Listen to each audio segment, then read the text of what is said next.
நான் சொல்ற மாதிரி ஸ்டெப் பை ஸ்டெப்பா நீங்க செஞ்சா நீங்களும் சூப்பரா இந்த ஃபிர்னியை வீட்ல செஞ்சிடலாம். வாங்க எப்படி செய்யறதுன்னு சொல்லி பார்க்கலாம். 4 டேபிள் ஸ்பூன் நெய் ஊத்திக்கோங்க. ஒரு 10 பாதாம் இந்த மாதிரி கட் பண்ணிக்கோங்க. 10 முந்திரி, 2 டேபிள் ஸ்பூன் சாரப்பருப்பு இதை போட்டுக்கோங்க. இதை போட்டு நல்லா கோல்டன் ப்ரௌனா வறுத்துக்கோங்க. இப்போ இது கூடயே 4 ஏலக்காய், ஒரு டேபிள் ஸ்பூன் வெள்ளரி விதை இதையும் சேர்த்துப்போம். இது கூட ஒரு 200 ml வாட்டர் ஆட் பண்ணிக்கோங்க. இந்த ஸ்வீட் செய்யறதுக்கு நான் இன்னைக்கு 1 litre Aavin full cream milk எடுத்திருக்கேன். உங்களுக்கு எந்த பால் கிடைக்குதோ அந்த பால் நீங்க யூஸ் பண்ணிக்கோங்க. ஆனா ஃபுல் கிரீம் மில்க்ல நீங்க செஞ்சீங்கன்னா டேஸ்ட் சூப்பரா இருக்கும். பாலை நல்லா சுண்ட காய்ச்சியாச்சு. இந்த டைம்ல நம்ம 50 கிராம் ரவையை சேர்த்துப்போம். ரவை இந்த பால் கூட ஒரு 10 நிமிஷம் நல்லா வெந்து வரணும். இந்த டைம்ல நம்ம 30 கிராம் ஸ்வீட்லெஸ் பால்கோவா ஆட் பண்ணிப்போம். பால்கோவா போட்டு நல்லா கலந்து விட்டுக்கோங்க. 4 tablespoon condensed milk add பண்ணிக்கோங்க.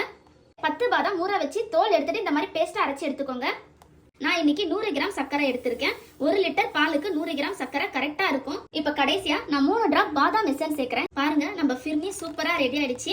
இப்ப நம்ம இதை சர்வ் பண்ணிக்கலாம். நீங்களும் நான் சொன்ன மெத்தட்லயே செஞ்சு பாருங்க. செஞ்சு பார்த்துட்டு எப்படி வந்துச்சுன்னு சொல்லி மறக்காம கமெண்ட்ல சொல்லுங்க.